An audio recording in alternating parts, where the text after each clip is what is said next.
Hello, नमस्कार. तर सर्वजण कसे आहात? तर सर्वांना सर्वात प्रथम श्री स्वामी समर्थ. तर आज आहे भोगी. तर भोगीच्या सर्वांना खूप खूप शुभेच्छा. तर आज भोगीच्या दिवशी छानपैकी भोगीची भाजी, तीळ लावलेल्या भाकरी आज आपण बनवणार आहोत.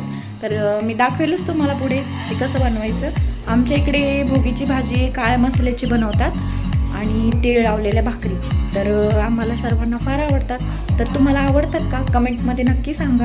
आणि तुमच्याकडे कशी बनवतात तेही मला नक्की सांगा. तर चला आपण बनवूया भोगीची भाजी. आमच्याकडे भोगीच्या भाजीला ठेंगट पण म्हणतात बरं का. तुमच्याकडे भोगीच्या भाजीला आणखी कोणतं नाव आहे का? आणि काल घेतलेले कानातले मी आज वेअर केलेत.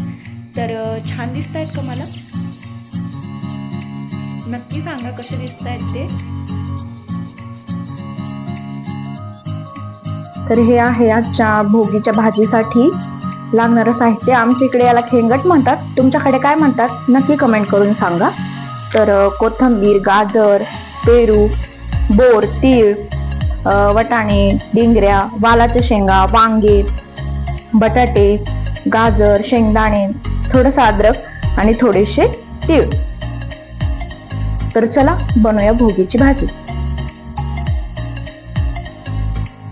आता मसाला मी भाजून घेतला आहे. मसाल्यामध्ये कांदा, थोडेसे शेंगदाणे, हिरवी मिरची, खोबरं, थोडंसं अद्रक, लसूण आणि कोथिंबीर.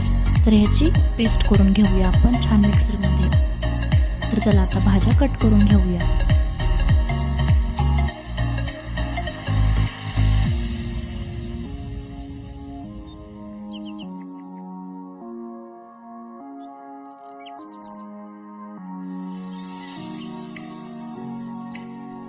तर भाज्या कट करून झाल्या जाता करूया भाजी.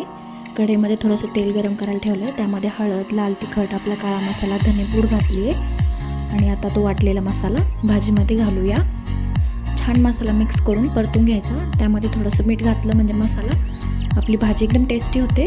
तर सगळ्या भाज्या त्याच्यामध्ये घालून छान वाफवून घेऊया. झाकण ठेवून थोडंसं पाणी गरम करायला ठेवूया. गरम पाणी टाकलं म्हणजे आपली भाजी तरी खूप छान येते.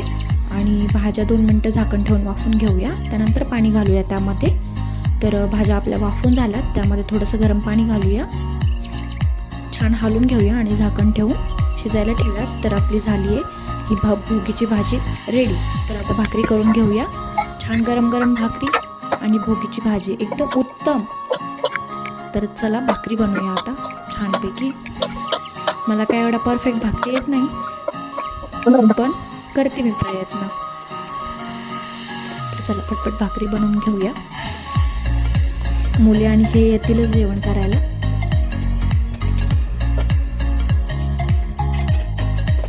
तर ताईंना जमती आहे का मला भाकरी बनवायला? कमेंटमध्ये नक्की सांगा. छानपैकी हावरी लावून घेऊया आता. छान भाकर दोन्हीकडून छान भाजून घेतली की अशी खरपूस भाकर लागते. जशी भाकर चुलीवरची लागते तशी गॅसवरची नाही लागत. पण आता शहरामध्ये चूल वगैरे एवढं आणि मुलांचं स्कूल वगैरे बघून सगळं ॲडजस्ट करून नाही जमत चुलीवर स्वयंपाक करायला. मला चुलीवरचा स्वयंपाक फार आवडतो. ही रेडी झाली आपली आता भोगीची भाजी आणि तीळ लावलेल्या भाकरी. तर कसा वाटला व्हिडिओ कमेंट करून नक्की सांगा. तोपर्यंत बाय.